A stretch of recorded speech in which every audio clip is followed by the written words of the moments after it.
La Suisse, communément appelée la Nati, 18e nation au classement FIFA, qui va participer à sa 13e participation en Coupe du Monde. C'est une nation qui, sur ces dernières années, est généralement présente, qui ne manque pas à cette grande compétition. Leur meilleur résultat, c'est un quart de finale en 1954. Ensuite, ils ont fait huitième de finale lors de la dernière édition en 2022. Bah, voilà, ils sont généralement, ils répondent généralement présents lors de ces compétitions-là, même si après, ils n'arrivent véritablement pas à confirmer. En phase de qualification, c'est 6 matchs, 4 victoires pour 2 nuls, 26 buts marqués, 6 buts encaissés. Leur premier match, ce sera le Qatar, ensuite la Bosnie, puis le Canada. La Suisse, c'est une sélection, je les appelle très souvent les gentils, voilà, parce que ils sont là avec leurs supporters qui chantent du yodel, une musique folklorique suisse dans les stades. Et c'est aussi une sélection où il y a un peu un mélange de joueurs issus de l'immigration. Voilà, tu as les Albanais, tu as des Africains, tu as un Camerounais. Bon, quand je dis Africain, il y a un Camerounais par exemple, en pointe, un Mbolo, qui jusqu'à présent, au moment où je fais cette vidéo, n'est pas très sûr de rejoindre la sélection du côté des États-Unis. On parle de problème de visa.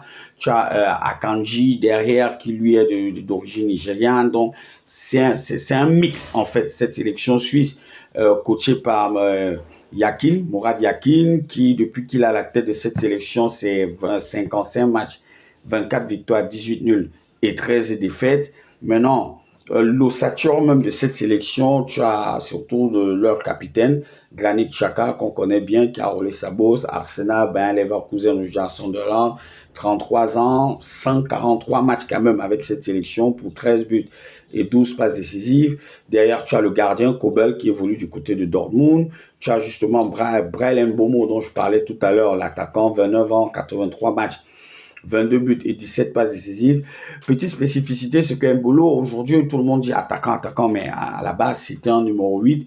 Mais de par sa puissance physique, voilà, il s'est imposé comme aujourd'hui un attaquant de référence en Europe et l'attaquant titulaire sur qui la Suisse peut s'appuyer. Derrière Mbolo, tu n'as pas de véritable numéro 9 capable de casser la baraque.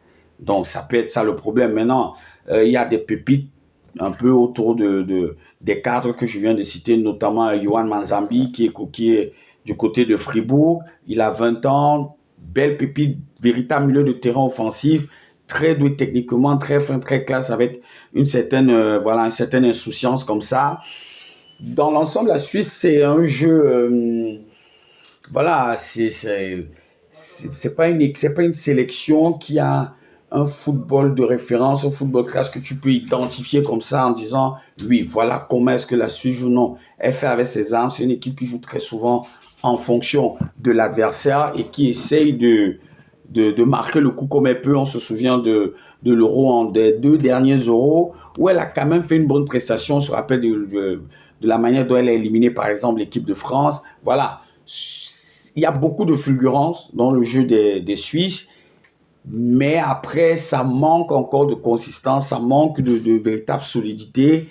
Mais bon, c'est une nouvelle compétition qui va démarrer. Ils auront forcément à cœur de faire mieux qu'en 2022, c'est-à-dire huitième de finale, et pourquoi pas mieux qu'en 1954, c'est-à-dire quart de finale. Personnellement, je vois cette sélection sortir des poules parmi les 2 premières, parce que, comme j'ai dit, il y a le Qatar, la Bosnie, le Canada, pays autres. Je vois la Suisse sortir des poules et se qualifier directement sans passer par les barrages, c'est-à-dire soit premier, soit deuxième.